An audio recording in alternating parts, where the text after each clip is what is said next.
सूरजपुर से बड़ी खबर। श्रमिक संगठन एटक के राष्ट्रीय उपाध्यक्ष तथा भारतीय कम्युनिस्ट पार्टी भाकपा के नेता कॉमरेड हरिद्वार सिंह ने चर्चा करते हुए बताया कि केंद्र सरकार की गलत नीतियों के खिलाफ मोर्चा खोलते हुए देशव्यापी आंदोलन का आह्वान किया है। पार्टी ने 6 अगस्त से 14 अगस्त तक 15 दिवसीय राष्ट्रव्यापी पदयात्रा आयोजित करके गाँव-गाँव तक केंद्र सरकार की गलत नीतियों को बताने का प्रयास किया है। इसके समापन के बाद 1 सितम्बर को दिल्ली के रामलीला मैदान में विशाल रैली करने की घोषणा की है। भाकपा नेताओं ने सरकार पर देश की अर्थव्यवस्था, विदेश नीति और जन कल्याणकारी योजनाओं के प्रबंधन में पूरी तरह विफल रहने का आरोप लगाया। पार्टी के अनुसार इस आंदोलन का मुख्य उद्देश्य सरकार से रोजगार, महंगाई, किसानों की समस्याओं और श्रम कानूनों पर जवाब मांगना है। भाकपा के प्रमुख आरोप उठाए गए मुद्दे बता दें। आर्थिक स्थिति और मुद्रा अवमूल्यन। पार्टी ने देश की वर्तमान आर्थिक स्थिति पर चिंता व्यक्त करते हुए कहा कि भारतीय रुपए का लगातार अवमूल्यन हो रहा है। इसके कारण महंगाई बढ़ रही और अंतर्राष्ट्रीय स्तर पर देश की साख को नुकसान पहुंच रहा है। भाकपा ने सरकार द्वारा लागू किए गए 4 लेबर कोड का कड़ा विरोध किया। पार्टी का आरोप है कि मजदूरों की सुरक्षा करने वाले 44 पुराने कानूनों को समाप्त कर फिक्स्ड टर्म्स एम्प्लॉयमेंट लागू किया गया है, जिससे श्रमिकों के पेंशन, पीएफ, ग्रेजुइटी और स्वास्थ्य सुविधाओं पर विपरीत असर पड़ रहा है। सेना में भर्ती की अग्निवीर योजना पर सवाल उठाते हुए भाकपा ने कहा कि 4 साल की सेवा अवधि के बाद युवाओं का भविष्य अनिश्चित हो जाता है। पार्टी ने नियमित रोजगार और शहीदों के सम्मान में बराबरी की मांग उठाई। किसान और छात्र कल्याण। किसानों को उनकी उपज की लागत का उचित मूल्य स्वामीनाथन आयोग की सिफारिश के अनुरूप न किए मिलने और जंतर मंतर पर प्रदर्शनकारी छात्रों पर हुए पुलिस बल प्रयोग की भाकपा ने कड़ी निंदा की है। भाकपा नेतृत्व ने स्पष्ट किया कि 1 सितंबर को देश भर से लाखों की संख्या में किसान, मजदूर, छात्र और युवा दिल्ली पहुंचेंगे और केंद्र सरकार के समक्ष अपने अधिकारों की मांग रखेंगे। चर्चा के दौरान उनके साथ श्रमिक संगठन एटा के नेता कॉमरेड मनोज पांडे, महेंद्र सिंह, कुंज बिहारी यादव, अखलाक खान भी मौजूद थे। आइए देखते हैं आगे की रिपोर्ट। जी देखिए, अभी देश के जो हालात है बहुत ही बदतर है और कोई सरकार और सरकार के जिम्मेदार पद पर बैठकर और इतना बड़ा झूठ बोलता हो, इसके पहले कभी देखा और सुना नहीं गया था। मैं पुरानी बात नहीं करना चाहता हूं कि 2014 में भारतीय जनता पार्टी ने हर साल 2 करोड़ लोगों को रोजगार देने की बात कही थी, या हर भारतीय नागरिक को 15 लाख रुपया देने का जो घोषणा किया था, या 100 दिन में महंगाई कम करने की बात कही थी। मैं वो उसका जिक्र नहीं कर रहा हूं। मैं ये कह रहा हूं कि आजाद भारत में कोई भी प्रधानमंत्री मजबूत रहा हो या कमजोर रहा हो, लेकिन भारत के आन बान शान को अमेरिका के सामने गिरवी रखने का काम नहीं किया। जब आपको याद होगा कि 2014 के पहले उस वक्त की प्रखर नेता सुषमा स्वराज जी ने पार्लियामेंट में भारतीय जनता पार्टी की ओर से वक्तव्य दिया था कि जब देश की मुद्रा जो है वो घटती है, रुपए का कीमत जब घटता है, अवमूल्यन होता है, तो उस देश की साख गिरती है, प्राइम मिनिस्टर की इज्जत गिरती है, सरकार को बट्टा लगता है। तब $1 का कीमत 55 रुपया था, 1 पाउंड का कीमत 85 रुपया था। आज $1 का कीमत 96 रुपया है और 1 पाउंड का कीमत 130 रुपया है। आज कोई भारतीय जनता पार्टी के नेता, कोई मंत्री ये नहीं कहता है कि आज देश की इज्जत घट रही है या बढ़ रही है। दूसरी बात, डीजल और पेट्रोल का कीमत बढ़ा नहीं है, सरकार के गलत नीतियों की वजह से बढ़ाया गया हो। हमारा ईरान से जब हम तेल लेते थे ईरान ने कभी भी इस बात का भेद नहीं किया कि हमारी लड़ाई मुस्लिम कंट्री से या हिंदू कंट्री से है। पाकिस्तान के खिलाफ जब लड़ाई हमारी चल रही थी तब भी ईरान ने भारत को तेल देने से मना नहीं किया।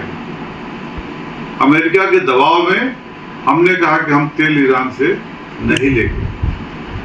रूस हमारा पुराना साथी, जब अमेरिका ने अपना जो है कहा कि हम उसको युद्ध पोत भेज करके पाकिस्तान को भारत के ऊपर आक्रमण करेंगे, तो उस वक्त रूस ने अपना 7वां बेड़ा भेज करके और कहा कि हम उसका मुकाबला कर देंगे। ऐसे साथी से अमेरिका के दबाव में तेल लेना बंद कर दिया। इसकी वजह से हमको तेल जो है महंगा पड़ रहा है।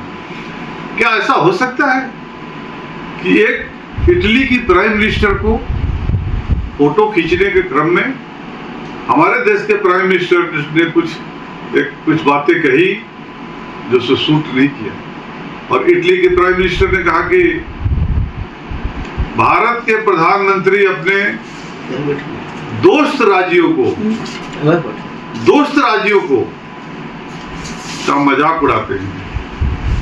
अगर ये इशारों में कहा कि इनका दम हो तो चीन के राष्ट्रपति को या रूस के राष्ट्रपति को आंख दिखाकर दिखाएं, ये कहा उसने। लेकिन हमारे देश के प्रधानमंत्री को बैठा करके और अमेरिका के राष्ट्रपति डोनाल्ड ट्रंप ने कहा हिज किलर, ये हत्यारा है, और हमारे देश के prime minister excellency excellency excellency. मैं जो समझता हूं इससे ज्यादा या इससे अधिक भारत के आन मान शान को अमेरिका के राष्ट्रपति के चरणों में गिरवी रखने का काम इसके पहले किसी ने नहीं किया। तो जहां आपको अपने सम्मान की रक्षा करनी चाहिए, स्वाभिमान की रक्षा करना चाहिए, आपके देश के 140 करोड़ जो है जनता के आप सर्वोच्च शिखर पर हैं, वहां तो आप घुटने टेक देते हैं। और वही जंतर मंतर पर जो छात्र जो है पेपर लीक से परेशान होकर के आंदोलन कर रहे थे, वहां दिल्ली की पुलिस ने बेरहमी से पिटाई किया, लड़कियों का अपमान किया, उनके सर तोड़ दिए, और इसके बावजूद जनता से बड़ी ताकत किसी के अंदर नहीं होती है। जनता जिसको चाहती है उसको मट्टी से उठाकर से घास पर रखती है, और जनता जिसको चाहती है उससे घास से उठाकर मट्टी मिलाती है।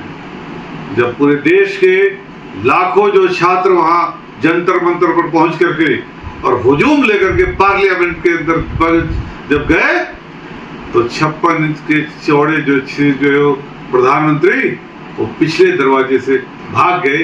यह भी जो भारत के इतिहास में पहली बार हुआ है, ये भी मैं कहना चाहता हूँ।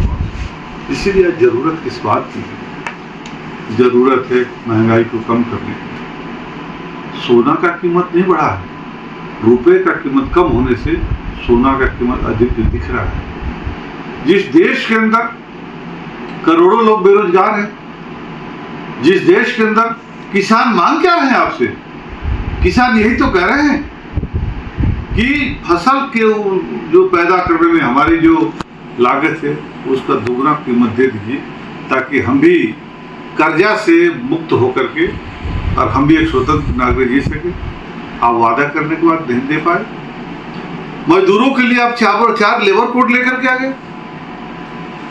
4 लेबर कोड क्या है अफरोज भाई, आपसे कहना चाहता हूं मैं आपसे।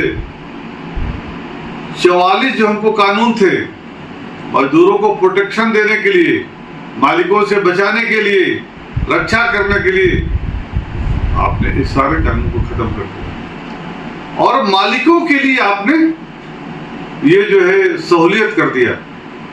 आपने फिक्स्ड एम्प्लॉयमेंट का जो है उसमें कर दिया कि नहीं, अब पहले जो आपका था जैसे अग्निवीर है 4 साल के लिए, अग्निवीर 4 साल के लिए उनको नौकरी है।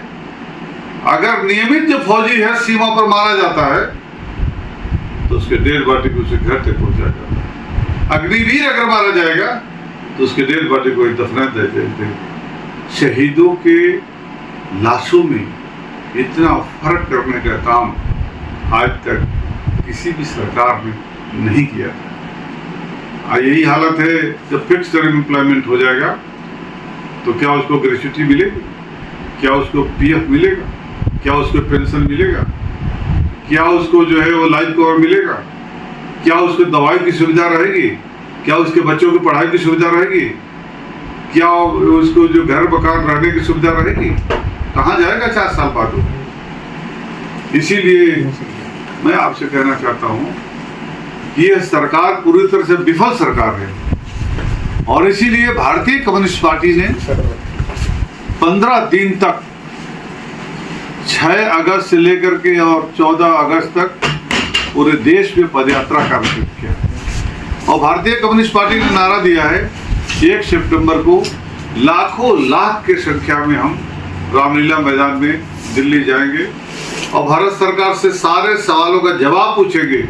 एम्प्लॉयमेंट के सवाल पर जवाब पूछेंगे, 4 लेबर कोड के सवाल पर जवाब पूछेंगे, किसानों के सवाल पर जवाब पूछेंगे, और छात्रों के साथ जो जातीय जुर्म हुआ है, लाठीचार्ज हुआ है, उसका अपमान हुआ है, उस सवाल पर जो हम जवाब पूछेंगे, महंगाई के सवाल पर जवाब पूछेंगे। और हम ये कहेंगे ये सरकार अगर नहीं चल पा रही है या सरकार को नहीं चला पा रहे हैं तो इसको बदलना चाहिए और जनता के द्वारा चुनी हुई सरकार को वापस आना चाहिए। ये हम लोगों का जो डिमांड है, और मेरी भारतीय कम्युनिस्ट पार्टी की समझ है कि हम लोग इसको लेकर के आगे बढ़ रहे हैं और पूरे देश के कोने कोने से लाखों लाख लोग दिल्ली पहुंचेंगे और हमारी रैली जो सफल होगी वो सरकार को जवाब देना होगा।